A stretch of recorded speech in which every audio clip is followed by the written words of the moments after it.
우리가 교회 생활하면서 귀에 못이 박히도록 많이 들었던 얘기 가운데 하나는 뭐냐 하면 성도들은 이 땅에서 믿음으로 살아야 된다는 것입니다. 근데 과연 이 땅에서 우리가 믿음으로 산다는 것은 구체적으로 무엇을 의미할까요?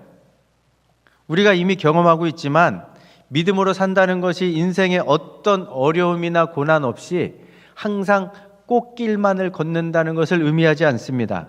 어떠한 좌절이나 실패 없이 항상 성공하면서 내 삶이 승승장구하는 그런 인생으로 펼쳐진다는 것을 의미하지도 않습니다. 그렇다고 해서 우리가 힘들고 어려울 때마다 우리가 하나님을 찾고 부르짖기만 하면 하나님께서 짠하고 나타나셔서 꿈과 환상을 보여주시거나 하나님의 음성을 들려주신다는 것, 그래서 정말 기적을 밥 먹듯이 체험하는 그런 삶의 연속이 펼쳐진다는 그런 것을 의미하지도 않습니다. 오늘 이 본문의 말씀을 통해서 정말 우리가 이 땅에서 믿음으로 산다는 것이 무엇인지를 이 요셉의 모습을 통해 살펴보면서 우리 한 사람 한 사람을 찾아오셔서 말씀해 주시는 하늘의 음성을 들을 수 있는 오늘 이 아침 될 수 있기를 주의 이름으로 축복합니다.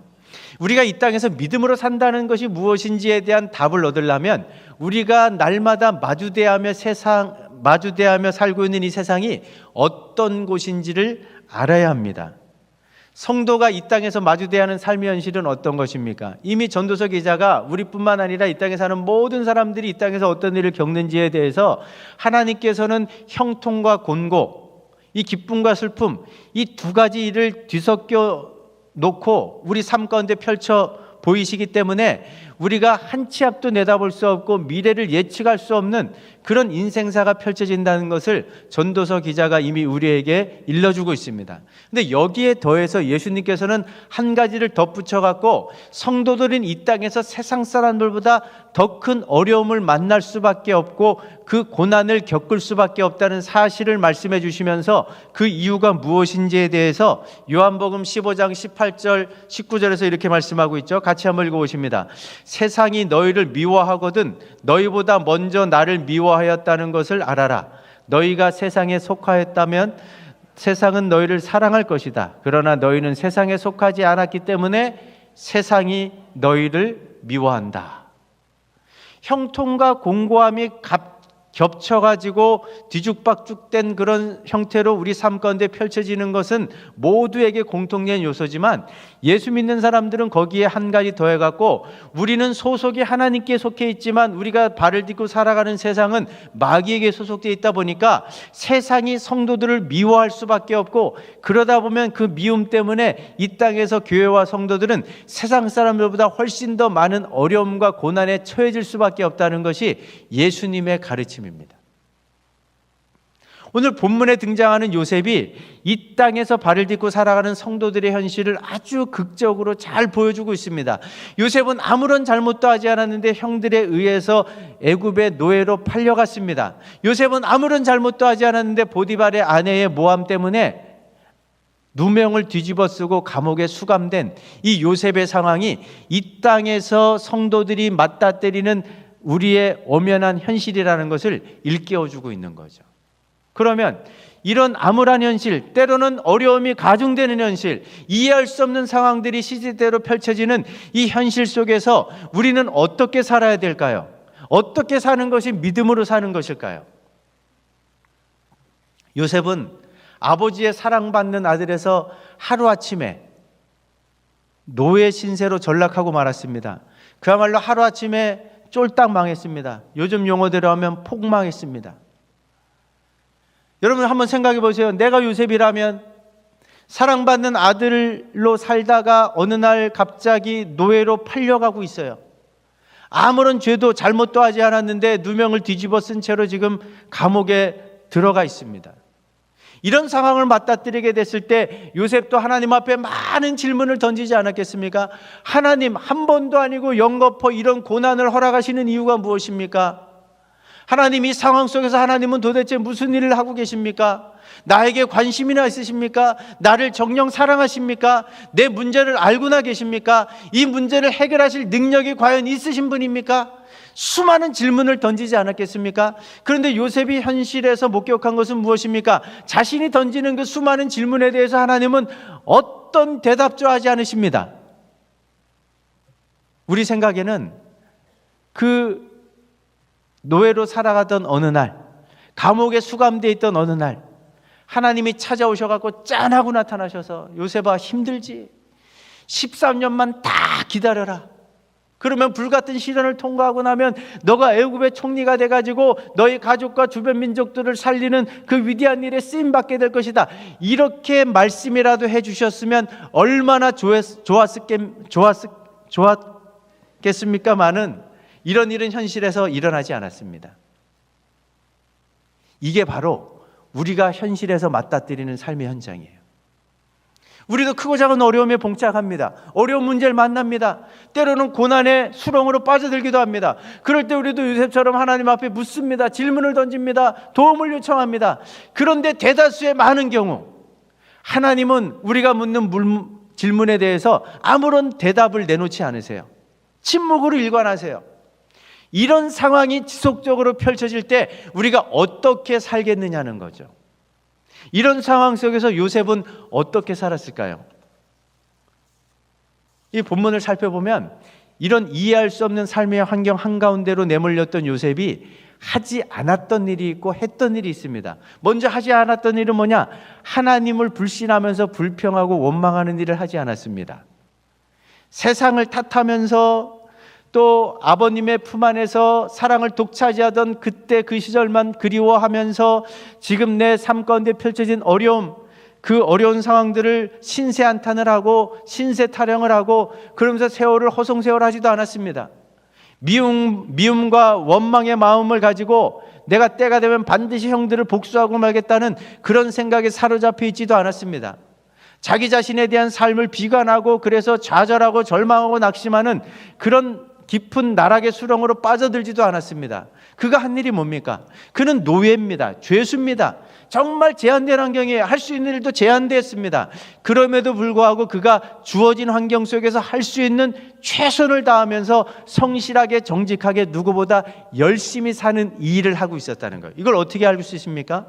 여러분들 요셉이 보디발의 집에 있었을 때 또 감옥에 수감되어 있었을 때 그가 어떤 생각을 갖고 어떤 삶의 태도를 견지하고 있었는지에 대해서 창세기 기자는 침묵하지만 특별히 우리가 읽지 않은 요 가운데 있는 부분을 보면 보디발의 아내가 요셉을 유혹했을 때 그 유혹을 뿌리치면서 그 아내에게 건넨 말을 통해서 그때 당시에 요셉이 어떤 마음가짐과 삶의 태도를 견지하며 살고 있었는지를 우리가 결정적으로 엿볼 수 있습니다. 8절과 9절 말씀 같이 한번 읽어보십니다. 요셉이 거절하며 자기 주인의 아내에게 이르되 내 주인이 집안의 모든 소유를 간섭하지 아니하고 다 내 손에 위탁하였으니 이 집에는 나보다 큰 이가 없으며 주인이 아무것도 내게 금하지 아니하였어도 금한 것은 당신뿐이니 당신은 그의 아내임이라. 그런즉 내가 어찌 큰 악을 행하여 하나님께 죄를 지으리까. 그 보디발의 아내의 유혹을 뿌리치면서 세 가지 이유를 말합니다. 첫 번째는 내가 모시는 주인 보디발이 나를 신뢰하고 신임해가지고 집안의 모든 것들을 맡겨주었는데 내가 어떻게 그 주인과의 신이 믿음과 의리를 깨뜨릴 수 있겠느냐? 나는 인간으로서 그런 일은 못한다. 이게 첫 번째 이유입니다. 두 번째, 주인이 나에게 모든 것을 다 맡겼지만 유일한 예외가 당신인데 어떻게 주인의 아내를 범할 수 있겠느냐? 이거는 세상의 윤리와 도덕으로도 할 수 없는 일이다. 난 못한다. 두 번째 이유입니다. 세 번째 결정적인 이유가 뭡니까? 어떻게 이 큰 악을 행하여 하나님 앞에 범죄할 수 있겠느냐? 요셉을 예의주시하면서 지켜보는 사람은 주변에 없었습니다. 그가 하는 일, 사람들이 생각할 때는 하나도 중요하지 않은 일이에요. 얼마든지 무시할 수 있는 일이에요. 그런데 요셉은 어떤 삶을 살고 있었습니까? 남들이 보든 보지 않든 남들이 인정하든 인정하지 않든 자신의 인생을 하나님 앞에 세우는 사람이었어요. 주어진 환경 속에서 성실하게 정직하게 정말 누구보다 열심히 최선을 다하는 가운데 변함없는 하나님을 믿음으로 신뢰하면서 그렇게 하루하루를 살아가면서 하나님 앞에 자기 인생을 세워갔던 사람이 바로 요셉이었다는 거죠. 이해할 수 없는 삶의 환경 속에서 우리가 믿음으로 산다는 것이 무엇인지, 하나님의 음성이 들리지 않아도, 하나님이 우리 눈에 보이지 않아도, 하나님이 베푸시는 기적이 당장 내 삶에 나타나지 않아도 이렇게 묵묵히 변치 않는 하나님에 대한 그 신뢰와 믿음을 갖고 주어진 자리에서 성실하고 정직하게 누구보다 열심히 최선을 다해 살아가는 것, 이것이 바로 우리가 살아내야 되고 살아가야 하는 믿음의 삶의 구체적인 모습인 줄로 믿으시기 바랍니다. 그런 면에서 한번 지금 여러분들의 삶의 환경, 그 환경 속에서 나는 지금까지 어떻게 살아가고 있는가, 과연 하나님께서 보실 때 내 지금 살아가는 이 삶의 모습을 믿음의 삶이라고 인정해 주실 것인가, 그런 부분에서 한번 여러분들의 모습을 점검해 보시기 바랍니다.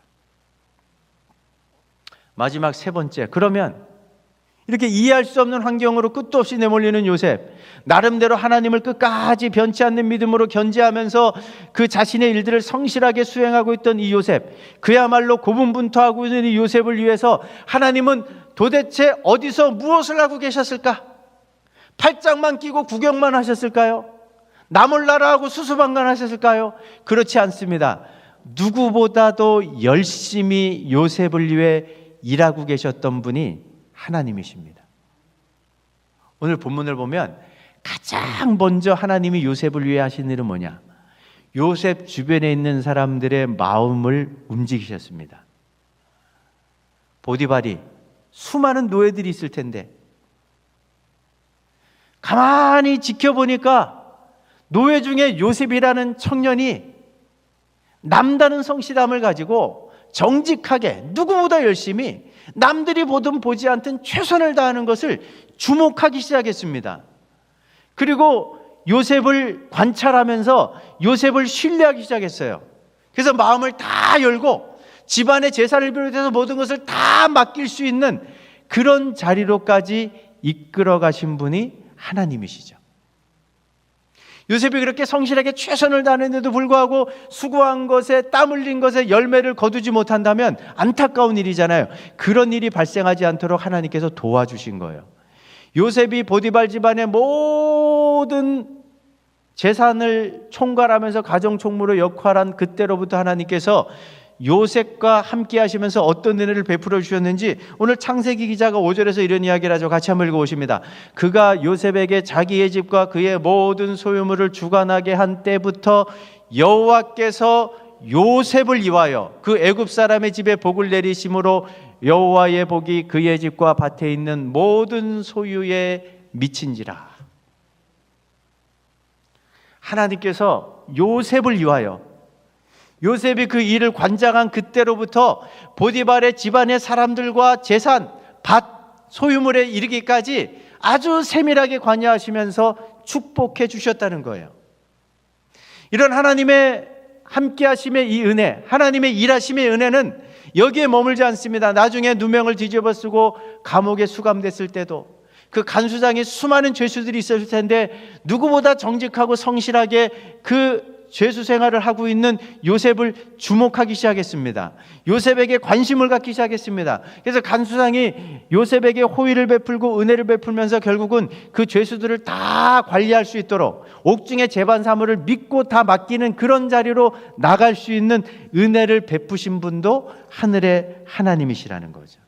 그래서 창세기 기자는 요셉은 그때 당시 손으로 붙잡을 수는 없었어요. 눈으로 확인할 수는 없었습니다.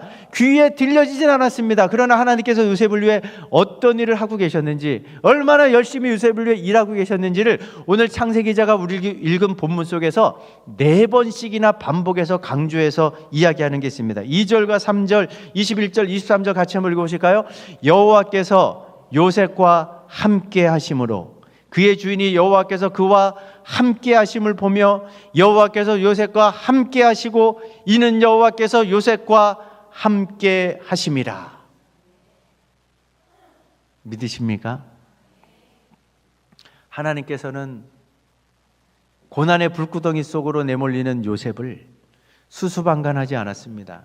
팔짱 끼고 구경만 하신 분이 아니에요. 그냥 고아처럼 홀로 남겨두신 분이 아닙니다. 우리 하나님께서 요셉이 경험하는 모든 삶의 순간을 함께 하시면서 그를 도와주시고 있었다는 거예요. 여기서 우리가 기억할 것이 있습니다. 우리가 기대하는 방식의 하나님의 일하시는 건 어떤 겁니까? 드라마틱한 반전이고 기적 아닙니까? 우리는 어떻게 하나님의 일하심을 기대하죠? 요셉이 노예로 팔려가던 어느 순간 하나님이 극적인 사건을 만드셔갖고 도망칠 수 있도록 길을 여시고 그 다음에 다시금 아버지의 품에 안기는 그런 기적. 비록 누명을 뒤집어 쓰고 감옥에 들어가긴 했지만 얼마 지나지 않아서 진실이 드러나게 되고 그래서 드라마틱한 반전을 통해서 다시 자유의 몸으로 풀려나는 그런 기적, 그런 방법으로 일하시는 하나님을 기대하다 보니까 하나님이 요셉과 함께 하셨던 것처럼 우리와도 늘 함께 하시는데 그 하나님의 일하심을 우리 방식대로 기대하니까 그 하나님을 목격하지 못하는 거예요. 물론 하나님은 얼마든지 기적을 행할 수 있는 분이십니다. 그런데 이런 기적은, 우리가 기대하는 기적은 인생사에서 진짜 손에 꼽을 만큼 몇 번 체험할 수 있는 기적이 아닙니다. 대다수의 경우는 우리가 원하는 방식은 아니지만, 그래서 때로는 우리가 하나님이 진짜 나와 함께 하시는가, 내 고통을 돌아보고 계시는가, 내가 당하는 이 아픔을 알고나 계시나, 이런 의구심이 드는 그때에도 하나님은 여전히 우리를 지켜보시고 우리의 작은 신음에도 귀를 기울이시는 분이에요.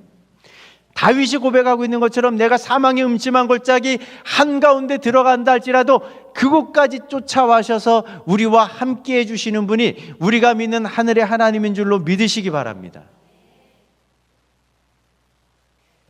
사실 하나님은 요셉을 위해서 큰 그림을 갖고 계셨습니다.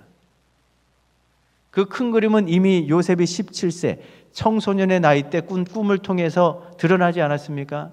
어느 날 해와 달과 11별이 요셉에게 절하는 이 꿈을 통해서 하나님이 어떤 비전을 갖고 계신 거예요? 향후에 요셉을 애굽의 총리로 삼아갖고 그 지역에 불어닥친 혹독한 흉년의 위기 속에서 자기 가족들을 보호하시고, 더 나아가서는 아브라함과 이삭과 야곱에게 주셨던 언약의 말씀이 뭡니까? 때가 되면 너의 후손들이 하늘의 뭇별처럼 바다의 모래알처럼 땅의 티끌처럼 많아질 것이라는 이 비전을 애굽의 총리가 된 요셉, 그 후손들이 머물게 된 애굽 땅에서 성취하시기 위한 이 큰 그림을 갖고 지금 이 요셉의 인생 가운데 함께 해주신 것 아닙니까? 그런데 요셉은 꿈을 꿀 때도 마찬가지고 노예로 팔려갔을 때, 감옥에 수감됐을 때 이런 하나님의 큰 그림, 큰 계획을 하나도 알 수가 없었어요. 묵묵히 그러나 주어진 상황 속에서 변함없는 하나님에 대한 믿음과 신뢰 속에서 자신의 일을 감당하고 있었는데, 나중에 돌아보니까 결국은 이 과정이 꼭 필요했던 거예요. 여러분들, 요셉이 애굽의 총리가 되려면 요셉이 애굽으로 내려가야 되잖아요. 그리고 총리로 등극하면서 그 시대를 살리는 위대한 구원을 위해 쓰임 받으려고 하면 애굽에 돌아가는 상황들을 속속들이 다 알고 있어야 되잖아요. 이런 큰 그림 속에서 하나님께서는 형들의 악함을 사용하셔갖고 요셉을 애굽으로 이끄신 겁니다. 보디발의 아내의 악함을 사용하셔가지고 지금 요셉이 수감됐던 감옥은 어떤 사람들이 수감된 곳입니까? 얼마 전까지만 해도 바로 최측근으로, 최 가까운 곳에서 애굽의 국사를 논의하던 각계 분야의 전문가들, 우리식으로 말하면 장관들이 수감되어 있던 곳이에요. 떡 맡은 관원, 술 맡은 관원, 애굽의 모든 정치, 경제, 문화, 종교를 아우르던 그런 사람들이 모여있던 곳, 또 그가 노예 생활하던 집이었던 그 보디발은 어떤 사람입니까? 바로의 시위대장, 경호실장의 최측근 아닙니까?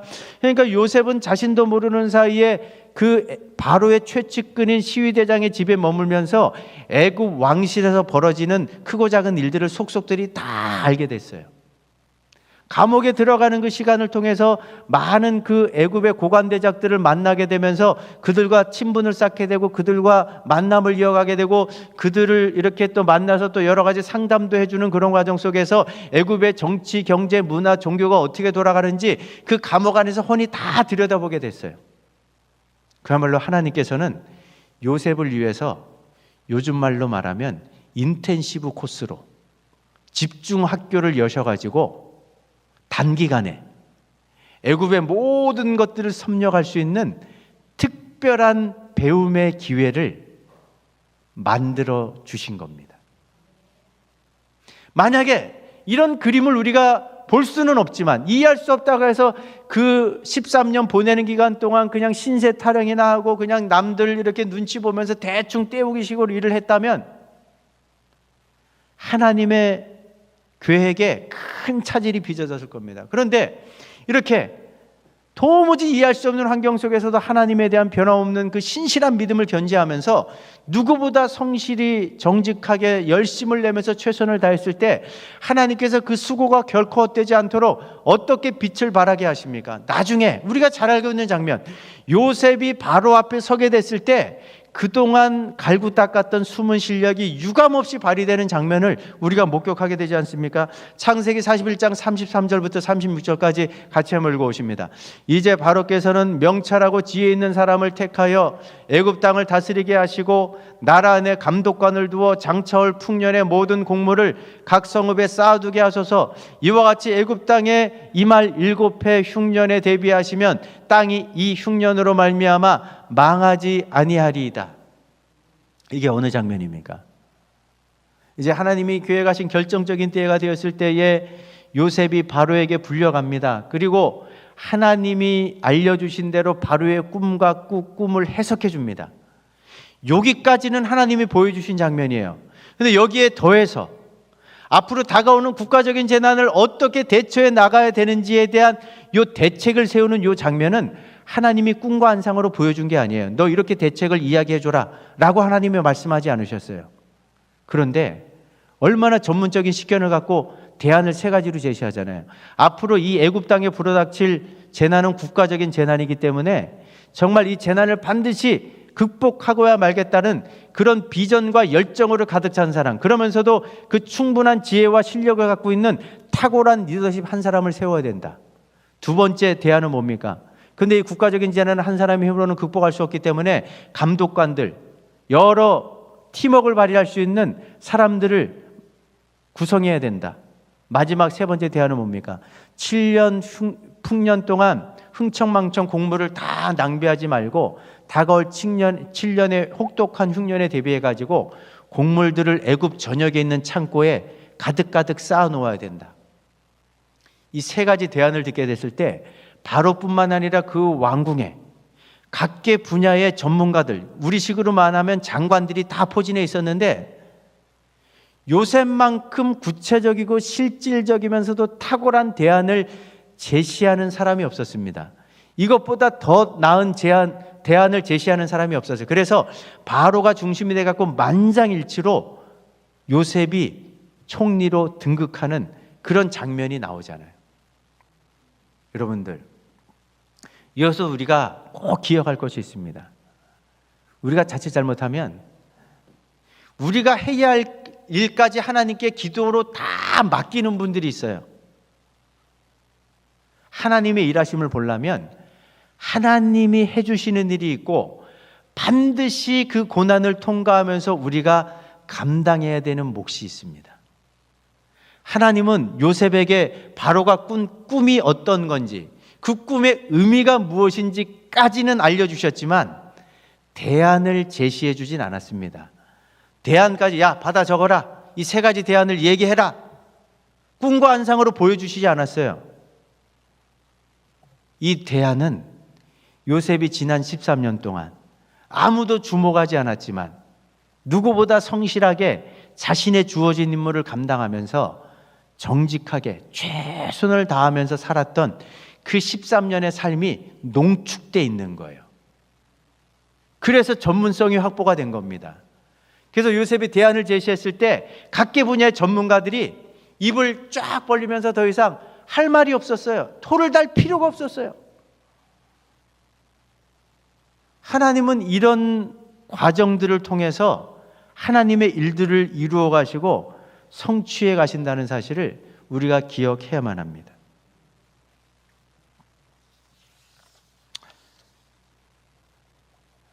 이런 요셉의 일생을 우리가 들여다보면 우리가 이 땅에서 믿음으로 산다는 것, 요셉의 일생과 딱 맞아떨어지진 않지만 다시 한번 말씀을 정리해 보면 우리가 이 땅에서 경험하는 공통된 경험 세 가지가 있습니다. 첫 번째는 뭐냐면 우리가 사는 삶 속에 고난은 불가피하다는 거예요. 세상 사람들보다 더 많은 어려움과 고난에 처해질 수 있다는 것이 이 땅에 발을 딛고 살아가는 성도들이 처한 엄연한 현실입니다. 두 번째는 크고 작은 어려움들이 우리 삶 가운데 불어닥칠 때, 때로는 이해할 수 없는 고난이 내 삶 가운데 펼쳐질 때 우리가 해야 할 일이 있고 하지 말아야 할 일이 있습니다. 요셉처럼 하지 말아야 할 일이 뭡니까? 너무나 쉽게 하나님을 불신하면서 원망과 불평의 말들을 늘어놓지 말아야 됩니다. 그냥 세상 탓을 하면서 신세 타령이나 하고 허구한 날 세월을 허송세월하지 말아야 됩니다. 누군가를 향한 미움과 적개심을 불태우면서 내가 몇 갑절로 갚아주겠다는 그런 원한에 사로잡혀서도 안 됩니다. 스스로의 삶을 비관하고 부정적으로 인생을 바라봐서도 안 됩니다. 우리가 해야 할 일은 뭡니까? 남들이 지켜보든 지켜보지 않든, 남들이 알아주든 알아주지 않든 하나님을 향한 변함없는 믿음과 신뢰 속에서 묵묵히, 정직하게, 성실하게 누구보다 열심을 내면서 최선을 다하면서 하루하루를 살아가는 것이 우리가 해야 할 이유, 몫이라는 거죠. 믿으십니까? 그러면 하나님께서는 아무리 우리가 혹독한 환경으로 내몰린다 할지라도 결국은 끝까지 우리와 함께 하시면서 우리 삶 가운데 벌어지는 모든 일들을 합력해서 하나님께서 궁극적으로 원하시는 선을 성취하는 그 복된 자리로 이끄시는 줄로 믿으시기 바랍니다. 하나님은 형들의 악함까지도 사용하십니다. 보디발의 아내의 악함까지도 선용하시는 분이 우리 하나님이세요. 그러니까 우리도 똑같지 않습니까? 때로는 내가 잘못해갖고 어려움이 찾아오기도 하지만 나는 잘못하지도 않았는데 때로는 누명을 뒤집었을 수도 있어요. 오해를 받을 수도 있어요. 그것 때문에 인생이 꼬일 수도 있습니다. 그런데 여러분들 걱정하지 마십시오. 하나님은 우리 주변에서 벌어지는 그 모든 일들을 다 합력해가지고 결국은 하나님이 원하시는 그 궁극적인 선을 만들어내시고야 마는 분이 우리가 믿는 하나님이시라는 거죠. 물론 하나님께서 이 모든 과정들을 통해서 우리를 세우시는 자리가 요셉처럼 꼭 총리가 되는 그 자리는 아닙니다. 우리가 이 땅에서 경험하는 경험의 내용들은 다 다를 수 있지만 우리가 믿음으로 살아가게 될 때 우리 삶 가운데 벌어지는 그 모든 일들을 통해서 저 여러분들 모두를 궁극적으로 세우시고자 하는 그 마지막 자리가 어떤 자리인지 요한계시록 7장 9절과 10절 읽고 말씀을 정리하겠습니다. 같이 한번 읽어보십니다. 이르에 내가 보니 각 나라와 족속과 백성과 방언에서 아무도 능히 셀 수 없는 큰 무리가 나와 흰옷을 입고 손에 종려가지를 들고 보좌 앞과 어린 양 앞에 서서 큰 소리로 외치리되 구원하심이 보좌에 앉으신 우리 하나님과 어린 양에게 있도다 하니. 믿으십니까? 우리가 크고 작은 어려움을 인생길에서 얼마든지 만날 수 있습니다. 때로는 이해할 수 없는 환경 속으로 끝도 없이 내몰릴 수도 있습니다. 불구덩이 한가운데로 들어갈 수도 있습니다. 그런 상황 가운데서 하나님을 불평하고 원망하는 것이 아니라 누구를 탓하는 것이 아니라 자신의 신세를 타령하는 것이 아니라 묵묵히 변함없는 하나님을 믿는 믿음 속에서 끝까지 하나님을 바라보며 주어진 환경 속에서 누구보다 성실하고 정직하게 열심을 내면서 최선을 다할 때 하나님은 그 모든 상황들을 합력해가지고 끝까지 우리와 함께 하시며 우리를 돌보시는 가운데 우리가 서야 되는 최종적인 승리의 자리, 그 궁극적인 구원의 자리로 마침내 저와 여러분들을 이끌어 가실 줄로 믿습니다. 이 믿음을 갖고 지금 여러분들의 삶 가운데 어떤 어려움이 펼쳐지셨습니까? 어떤 의구심들이 있으십니까? 어떤 마음에 낙심되는 일이 있으십니까?